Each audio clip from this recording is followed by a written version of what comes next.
Hello friend, आज मैं इस वीडियो के माध्यम से आप सबों को गौतम बुद्ध की जीवनी के बारे में बताने जा रही हूँ। गौतम बुद्ध का जन्म आज से लगभग 563 ईस्वी पूर्व नेपाल की तराई में स्थित कपिलवस्तु लुम्बिनी ग्राम में हुआ था। गौतम गोत्र में जन्म लेने के कारण वे गौतम भी कहलाए। उनके बचपन का नाम सिद्धार्थ था।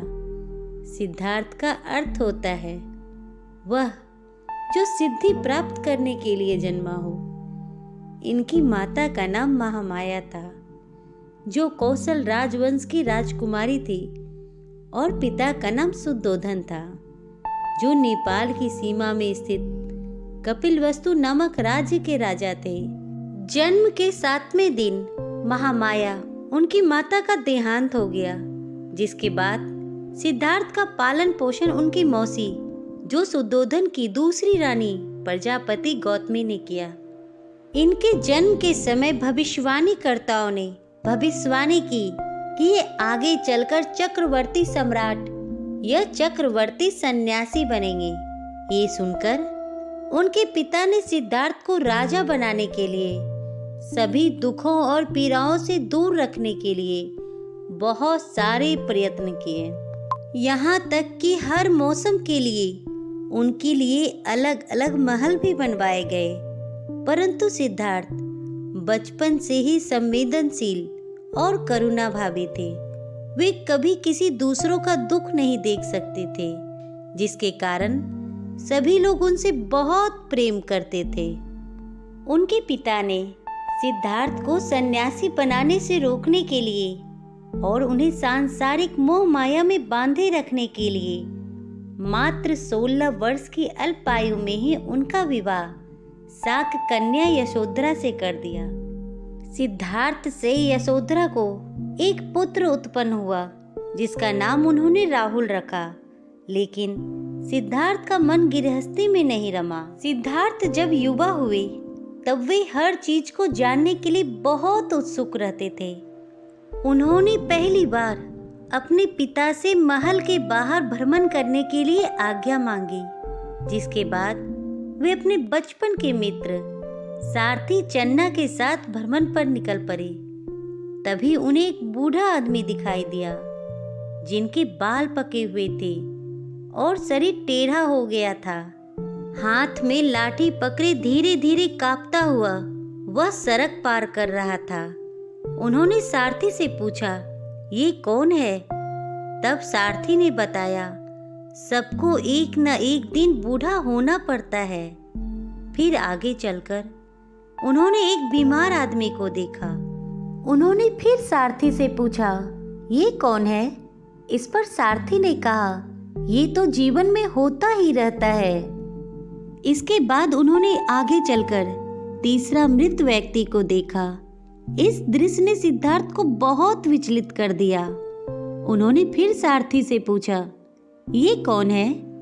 इस पर सारथी ने कहा, जिसने जन्म लिया है उसका एक न एक दिन मरना निश्चित है। इसके बाद आगे चलकर चौथा व्यक्ति उन्होंने एक सन्यासी को देखा। उन्होंने फिर से अपने सारथी से पूछा, ये कौन है? इस पर सारथी ने कहा, ये सन्यासी है।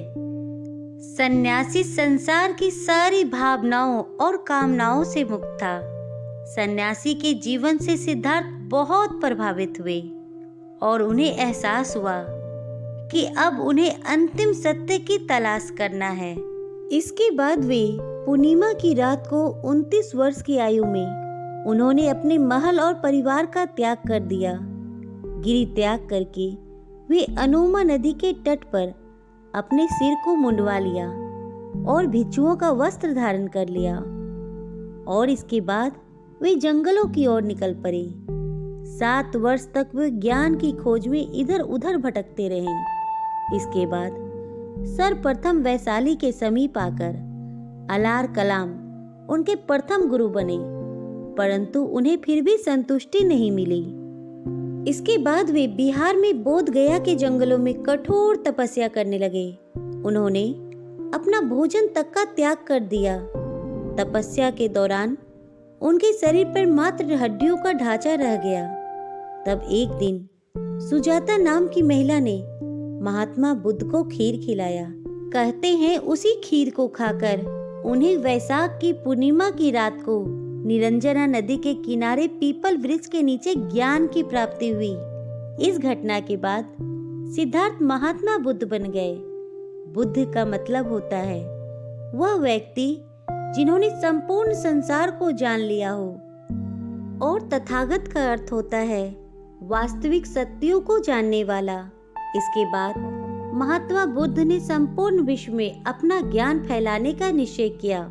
उनके उपदेश का लोगों के मन पर बहुत गहरा प्रभाव पड़ा। गौतम बुद्ध ने सारनाथ में बौद्ध धर्म की स्थापना की। बुद्ध ने अपने जीवन का सर्वाधिक उपदेश कौशल देश की राजधानी श्रावस्ती में दिया। उन्होंने मगध को अपना प्रचार केंद्र बनाया। मृत्यु से पूर्व कुशीनगर के परिवाजक सुभद्र को उन्होंने अपना अंतिम उपदेश दिया। बौद्ध धर्म का प्रचार प्रसार करते हुए अंतिम उपदेश बुद्ध ने मल गणराज की राजधानी पावापुरी बिहार में दिया। पावापुरी में चुंड नामक लुहार द्वारा गरिष्ठ भोजन कराने के बाद उनकी तबीयत बिगड़ गई और उन्हें अतिसार हो गया। उनकी आंत उस भोजन को पचा नहीं सकी।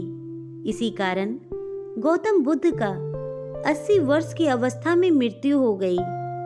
बुद्ध का अंतिम संस्कार मल्लों द्वारा किया गया। तो फ्रेंड, आपको गौतम बुद्ध के बारे में जानकर कैसा लगा? प्लीज कमेंट में जरूर बताइएगा। हमेशा खुश रहना दोस्तों। ख्याल रखना अपना और अपने परिवार का। Please like and subscribe my channel. Thank you.